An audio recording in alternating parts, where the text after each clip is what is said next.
Senator Doug Jones, glad to have you here. So you've been a senator, what, about a year and a half now? Not quite a year and a half, about 15 months. Are you ready to go back home? No. This place is a little different. I go back home to visit and see what my folks are saying. And that's what I do. This place is a little bit different. A lot different than the Senate I worked in 1979 and 1980. But it's, we can get some things done if people just talk to each other. That's hard to do. Now, I do have to ask you this. You were U.S. attorney under Bill Clinton. Mm-hmm. And this cheating scandal, this college cheating scandal, and it's been blowing up my social media feed. Sure. A lot of African Americans are going, wait a minute, we've seen black folks go to jail trying to get their kids in different schools for quality education. Should these parents go to jail? Well, I don't know. In federal court, you got these sentencing guidelines. It's all going to depend on how much money's involved. There's a lot of factors. I think some of these folks are going to hit pretty hard. I don't know about the parents. The people, traditionally folks paying a little bit don't always get the same sentence as the receiving end. These coaches, these administrators, they're really getting $500,000, one person $1.2 million to get to Georgetown. It's crazy. It's crazy. I think you will see some of them go to prison. You won't see all of them. I think you'll see some of them. But I think the folks on the receiving end certainly are going to go to prison. Well, and for a lot of people, again, they're angry. Oh, because oftentimes I always talk about, even with legacy, people want to be very critical of affirmative action. But when you look, Harvard, almost 30% of all their incoming freshmen are legacy. Right. And a lot of those people don't have the grades. That's exactly right. Mom and daddy or grandmama and granddaddy went there. It's ironic. It was just ironic as it could be. I was in a education committee, the HELP committee yesterday, and we had a whole panel there talking about how do we simplify the FAFSA form, the free application for federal student aid, because it's so dang complicated. Mm-hmm. So many people, especially underserved, students of color, people are not making much income. They look at this thing and they can't figure it out, and they just give up, and they leave so much money on the table. And now I'm sitting there getting this alert from the Washington Post that says that these, rich parents are breaking the law by trying to bribe people to get in. The irony was just too great for me, and I made a comment about it. It's, we got to do a better job in this country. It's just amazing that people would actually go to that lengths just to get in when they can go to a lot of great colleges. Yeah, well, again, that's part of the problem when we talk about pay to play. You betcha. Who gets opportunities. You betcha. Let's talk about this book, Bending Toward Justice, the Birmingham church bombing that changed the course of civil rights. I've been to that church. I've walked through it. I've walked around it, exactly where the bomb was placed. Yeah, and one of the things that I think people really still don't understand is that we still have not fully, in my estimation, confronted what took place and the terror, the sheer white domestic terrorism that was inflicted upon black people in this country. No question. No question, has not been full. And that's one of the reasons I wrote this book, is to, from a prosecutor, from a criminal justice perspective, to let people know, one, what all was going on in Birmingham. What was happening? Why was this church targeted for a bomb? It wasn't just random. That church was targeted because it was a place for the mass meetings. It was a place where the kids had been meeting when they went out and got hit with the fire hoses and the dogs in Birmingham. It was clearly a symbol of the movement, so it was clearly targeted. Those kids may have been targeted as well. This was a youth worship service. When I tried the Blanton case, the first one, I think it was the first time that somebody had actually called this, at least from my generation, my perspective, a prosecutor, an act of terrorism. And that's exactly what I said to the jury in the opening statement. It was an act of domestic terrorism before we really talked about that. But America has never wanted to call it this. No. Even now, when I say on this show, white domestic terrorist, folks go, no, that was just a guy who killed two people. No. The guy in Kentucky wanted to kill black people, tried to go to a church first, went to a grocery store, and he killed two black people. Yeah. That is a domestic terrorist. Absolutely. Dylan Roof in Charleston, South Carolina. In a religious context, the fellow who killed those people at the synagogue in Pittsburgh, those are domestic terrorists. Any way you cut it. Any way you cut it. Eric Rudolph, when he bombed a women's clinic in Birmingham, killed a police officer, he was a domestic terrorist. There's no question. And I agree with you. People don't like to use that term. That's always left for people overseas, different people coming into this country to do. Or if they were an American Muslim, yeah. they would call them a terrorist. Oh, yeah, no question about it. Yeah, But it's like if it's a white male, no, we're not going to use. It's clear. Timothy McVeigh was a domestic terrorist. No question. No question. And I'm hoping, one of the things with this book that I keep hoping that it will get out of it is that kind of conversation. I keep telling folks that we have to kind of look back on what happened, in the 50s and 60s in particular. Let's just use those 2 decades, the early 60s, of what happened in Black America and what happened in a city like Birmingham, Alabama, and a city that was called Birmingham. Now, until this bombing, no one had died, but there were dozens of bombings over the course of a decade that terrorized that neighborhood. And it was all done for that reason, to terrorize folks so that they would not take the next step into political and social involvement in their communities. And then if you actually bring it, if you just go even further back, the terrorism that was inflicted, you had Black people who literally owned land all across the South, who dropped everything, packed up, and left to escape that terror. Yeah. They walked away from wealth to say, I can't live in these places anymore. Absolutely right. No question about it. And it's a conversation we need to be having. I think hopefully this book will help. When did you say, I have to do this? Was there a point where it was always in your mind? But what was that moment where you said, justice has to be served? I can tell you exactly. Well, there's 2 questions. It's really broken down into two answers. Okay, it's the first question is, when do we have to do this investigation and do it right? The second question is, when do we need to prosecute this case? Okay, because they're not always the same in terms of bringing indictments. The first time was when I was still in my I was going through the process of being nominated as U.S. Attorney. And this case had been reopened for, close to a year before I became U.S. Attorney.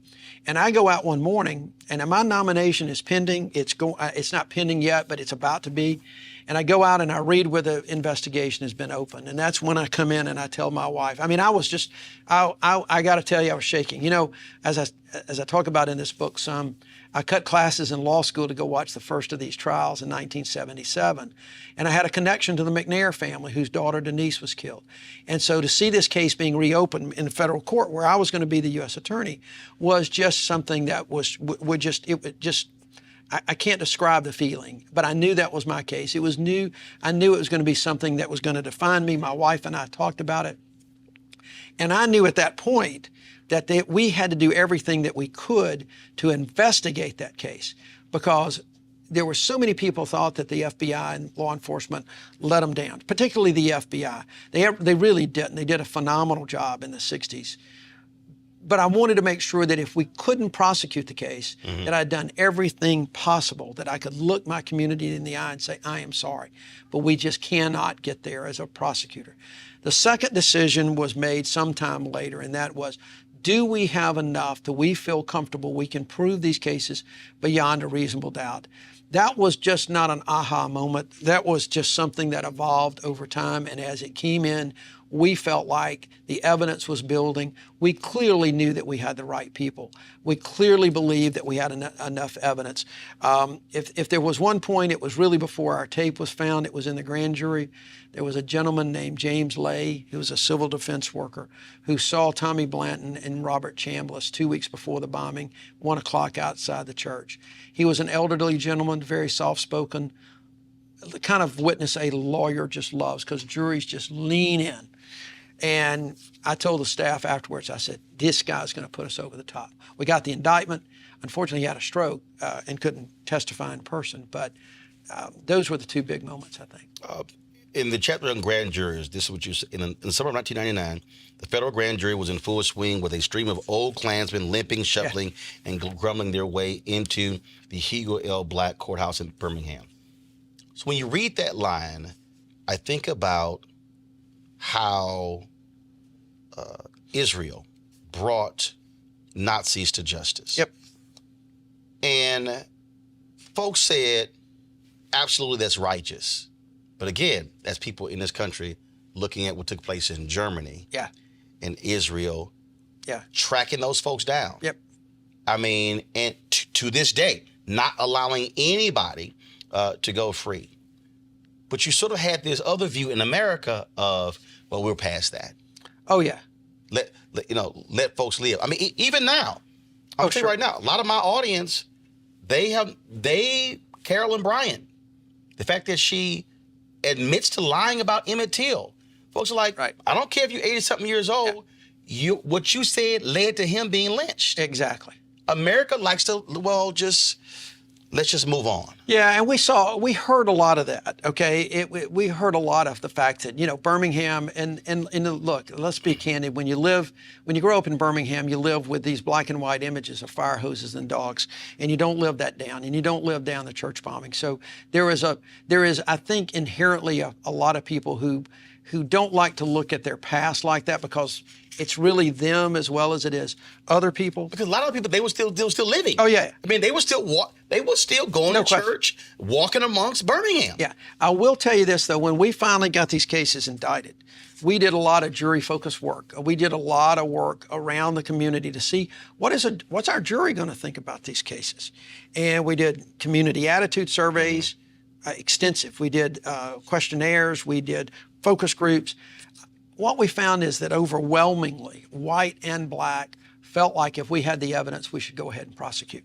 That was really strong for us to know that and understand that. It was across the board, very strong. No one wanted us to proceed with these cases just to prove a point, but if we had the evidence, you got to remember, these were children that died. Nobody wanted children to die. And so I think that helped us as well in terms of the jury attitude. How did you walk the family through in terms of they may not find them guilty? I mean, how did you walk them through that? Because if that had happened, now you're reliving the pain. It was a process that we went through. Two things that I think aided us in that. And it's unfortunate it aided us in it, but time. I think that these folks were very patient. They felt like that sooner or later justice would be served. But they also were very realistic about how the passage of time affects these cases. They had lived through the 1977 case where they did get a conviction. After that, and Bill Baxley leaves office, they didn't think anybody would ever take it up again. So it was the discussion that we had. It was a discussion I had with ministers, especially the minister of the church at the time, Chris Hamlin, and then later Arthur Price. But it was the kind of situation, I think, where they felt like, you know what, we get that and we understand it, but yet it's worth the shot. If we can get this done, it is absolutely worth it. I had nothing but support from those family members for what we were doing. Explain the chapter Sucker Punched. That was Bobby Frank Cherry. We indicted both of these cases. It was Tommy Blanton and Bobby Frank Cherry. We indicted these cases in May of 2000. We indicted them separately, but we immediately filed a motion to try them together. And we were going to go set for trial late April of 2001. Sometime in the couple of 3 months leading up to that, Cherry's lawyers had presented a motion ex parte to the court. They're court-appointed lawyers, so that's not unusual to get experts or whatever. We're not part of that as the prosecution team. Then, lo and behold, out of the blue, we get this motion where he moves to dismiss the case because he is not competent to stand trial, which means he can't understand the proceedings, can't participate in his own defense. It's not an insanity defense that he was insane at the time, but just now not competent. They said he'd had a mild heart attack that was causing all this vascular dementia. So that's where it was. And this literally was on the eve of the trial. We were ready to go with both of them. That hit us, and we had no choice but to separate the two cases, try Blanton first, and then get Cherry evaluated, which took a period of about 6 months to get that completed. So everything had been geared to a double trial, 2 defendants, 2 cross-examinations going forward. Evidence against each was similar in some respects, but a lot different in other respects. So we just regrouped, went ahead with Blanton, redid our jury questionnaires, and moved on. And I think the fact that we were able to convict Blanton the first time was a big plus for us with everybody. The other thing that's interesting that happened, Roland, going back to the question about the old terrorism and what we heard, between the Blanton conviction and the Cherry case, 9/11 happened. We didn't hear as many people after 9/11 saying, oh, we shouldn't go back and look at these cases. You didn't hear it at all, as a matter of fact. At that point, it was, well, I get it now. No matter how long it takes, we need to track down these terrorists and bring them to justice. You also, though, had to deal with a book that came out, Carry Me Home. And you write, when I heard in the media about the release of the book, I panicked. I did. Yeah, Carry Me Home was written by my great friend Diane McWhorter, won the Pulitzer Prize that year. It is about Birmingham and its civil rights history. And the church bombing is obviously a focal point of that. She interviewed a ton of people, did an incredible job, and led up to the bombing, had put a lot of the pieces together, very much like we had.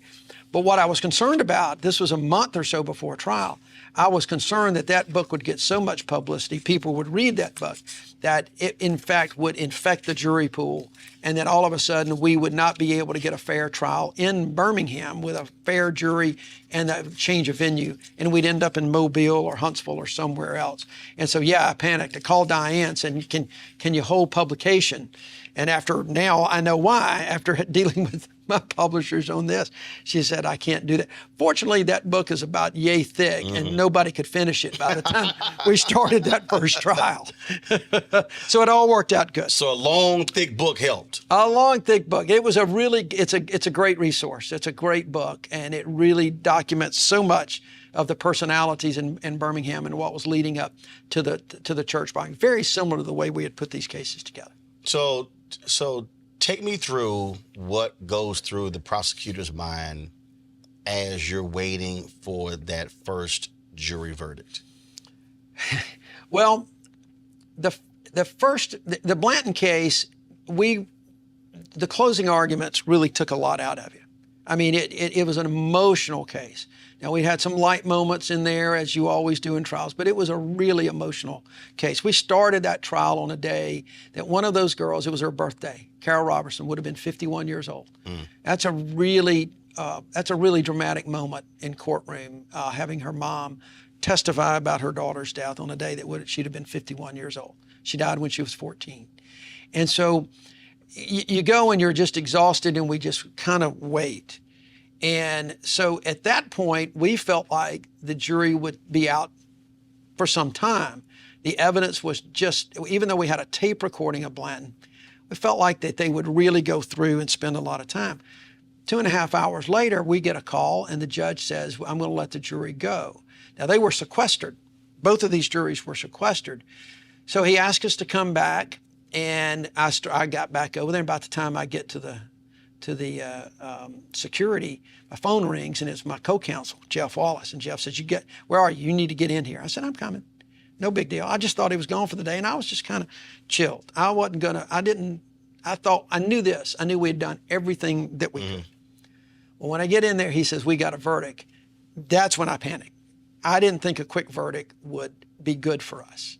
I didn't think we would get a not guilty verdict until I was worried at that point. Up until that point, I felt like we were either going to get a guilty verdict, or we might have one or two holdouts who just couldn't do it.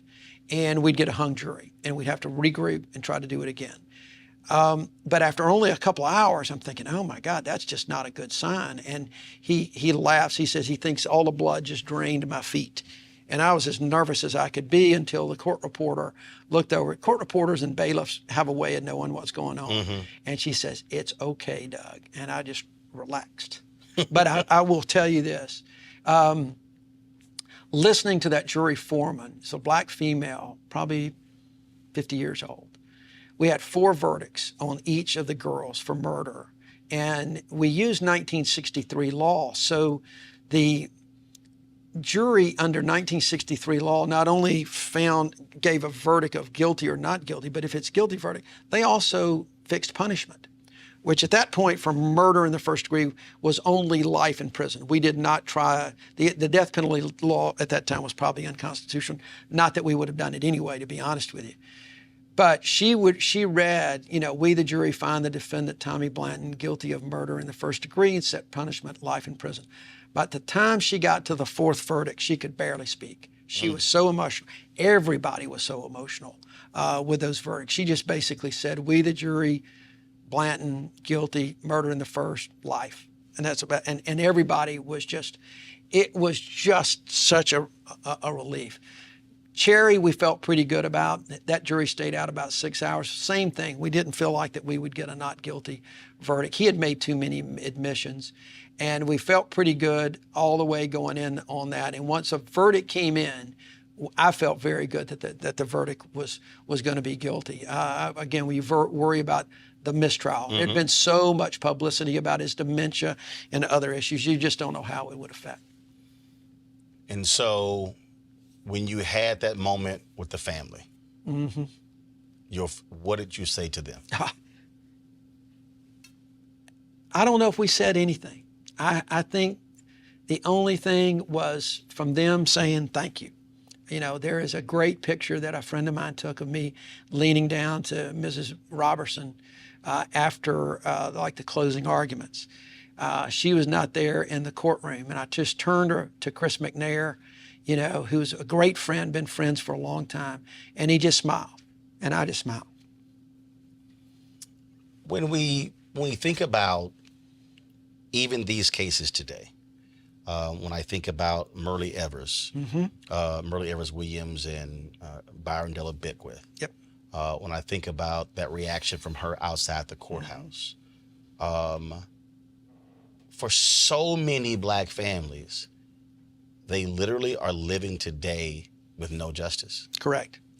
When I went to Montgomery, and you have all of the pillars there showing Absolutely. the lynchings taking place. Yeah. And they still say they haven't accounted for all of it. That's correct. That is, and again, I think that's also a part that people don't quite understand, that unique history of African Americans still not getting justice Yeah. for wrongs committed. Yeah, there's no question about that. We were very fortunate in our cases to have the only two people that we could bring them to justice. But there are so many others out there that you'll never be able to bring. Number one, you're not going to know, just like in so many of the lynchings, I think. But even in the just cold civil rights cases that we know about and you can document, there's you know, the passage of time, people are dead, you know, then that's not just the defendants, it's the witnesses, and they're gone. You know, so one reason that I sponsored the bill on the Civil Rights Cold Case Records Collection Act, so we can hopefully get some of these records in and release them to the public, because I do think there's a certain amount of healing that can be obtained just from looking in the files, looking at the records, putting the pieces of the puzzle together. And by the, you know, and look, I never use the word closure. There's so many people use, oh, this brings closure. We can't let these cases bring closure, because then you forget about them. If they're closed, they're gone. Right. They need to be. It brings healing, and that's a great thing, but we can never forget about them. We can't close these cases and put them back on a shelf. I believe that the reason America will never fully heal is because we never did as a nation what South Africa did. Correct. That Truth and Reconciliation Commission was so important to have people come and testify the acts that they committed, the things that took place under government. I agree. And when you think about multiple states, sure, when the White Citizens Council, when those papers were revealed in Mississippi, that was one thing. But the nation has never had that. That's correct. And when when the Emmett Till bill was being considered in Congress, I testified along with Myrlie Evers and others about the need for that. And one of the things I referenced was a Truth and Reconciliation Commission, because you're never going to be able to bring them all to justice in a criminal justice court. Just not going to be able to do it in the passage of time. It's another reason, I think, behind the act that we passed this year. Because I tell people all the time, this is important not just for the families of those victims and for the communities, But in a larger sense, it can be very important for the families of those who committed those crimes that they can finally acknowledge, because it will be public, that they can acknowledge and that they maybe can talk this through with some folks. We've seen it happen. There are people that have come and apologized to John Lewis. You know, there are people, I've had children of some of the Klansmen in Birmingham who were probably not directly involved in this, but at least knew and were their fathers were engaged in that activity. Reach out to a couple of the family members, especially the McNair family, and just sit down and talk. And if we could, if this and my bill can kind of prompt that, I think that'd be a great thing. So I ask every author this, no matter what the book, and that is, as you were writing this, what was a wow moment? A wow moment for you that caused your eyes to get wide and go, oh my God, I can't believe this. Or maybe not in writing the book, but let's say with the case. As you're going through it, what was a wow moment for you that just blew you away? Well, two different things. The real wow moment for me in the case, in the investigation, when we found that undercover tape, and I listened to it for the first time, because all these guys had denied, all involved, they denied everything. And now we have a tape recording of Tommy Blanton telling his wife that he was part of the group that was planning that bomb and making that bomb. That is a wow moment for a prosecutor and an investigator. With the book, I think the wow moment for me is a series of wow moments where I get so caught up in the emotion of the cases. Still to this day, the last of these cases was prosecuted in 2002, and I still get emotional talking about it. I got emotional writing about it. I got emotional when I was reading the audiobook. I got a little emotional just a moment ago. That's really important for me, because it's something that you know has affected you deep down. It's just not something you did as a job. I used to like to say we did these cases because I was a prosecutor. I was sworn to do this. It was my job. Obviously, there's a lot more to it than that. And now writing about it and speaking about it and speaking out when I see things happening today are important. So I think it's the emotional roller coaster that you go on dealing with this, because you live it all the time. Having you do this and now being in the U.S. Senate means that you bring a different perspective to when some of these issues arise. Yes. When Thurgood Marshall joined the Supreme Court, he brought this real world view of race and civil rights to the court. As we move forward, we are going to have fewer and fewer folks who can bring real personal knowledge to these type of stories.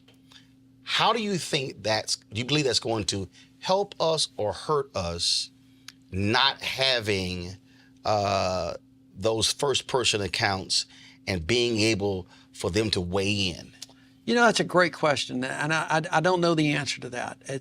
We're going to have to kind of wait and see. I hope we have enough of those accounts.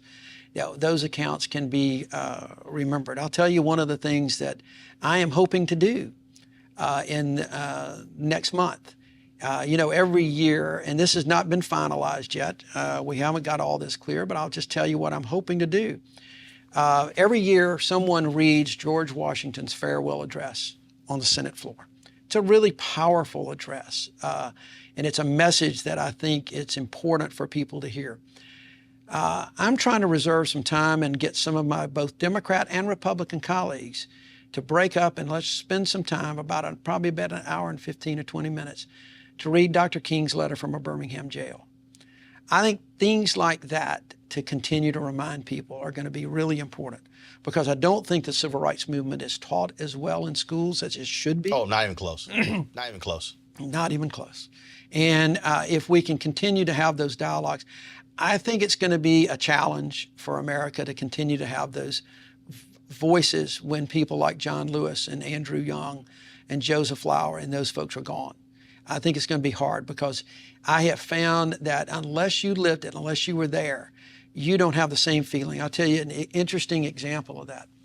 when we were doing our jury focus groups in the Blanton case, the very first one, we watched such an interesting dynamic between the older African Americans on that panel and the younger ones. And the younger folks only knew the high level of what Dr. King stood for and who he was. And there was one young lady who legitimately thought that black folks had bombed the church because she didn't think, she'd always heard that white people couldn't get close to it. And that she didn't fully appreciate the Jim Crow law and the segregation that existed. And to watch the dynamic with a couple of those older black ladies with her, taking her to school, and her one or two of her friends was really something to watch. So we really had to make sure that when we presented these cases, we made sure we educated everybody about what was going on.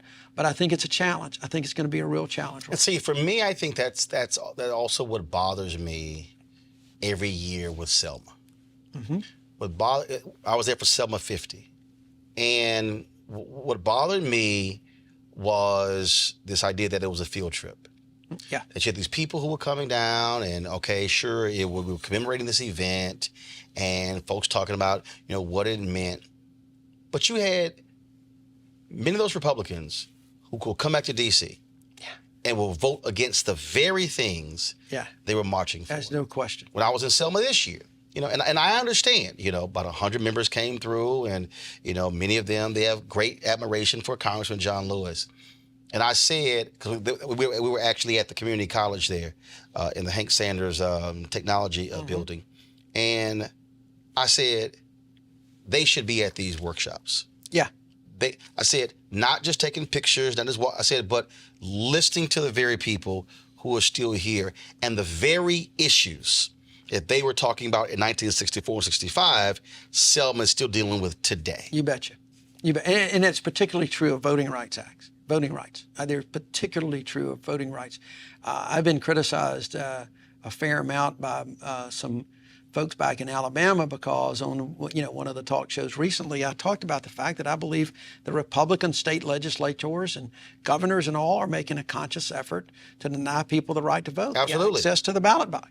And I'm getting some comments back. Are you calling me a racist? And I've said, no, I'm really not calling you a racist. But what I am saying is, for political reasons these days, more than just the racial animus that existed at the time, the effect is the same. You are still denying folks the right to vote. Well, first of all, when a federal court says in North Carolina there was laser-like precision targeting black voters, Bingo. When they have emails where they were asking for when are African Americans voting? Oh, 70% vote in the first week of early voting. Right. Cool. We're going to slash early voting. Right. That's real Bingo. clear. You got it. It's very clear. I've told my staff, I said, look, we stand by everything that we've said about that. And what's the challenge, and even when I didn't go to Selma this year because the book came out, and I had an event at the church, but I spoke to the Faith and Politics group the day before, and I made a point in our press to say, we need to remember why Bloody Sunday happened. Yeah. It was for voting rights, and that when we go back, we need to talk about, everybody talks about the duty to vote. Everybody talks about the right to vote.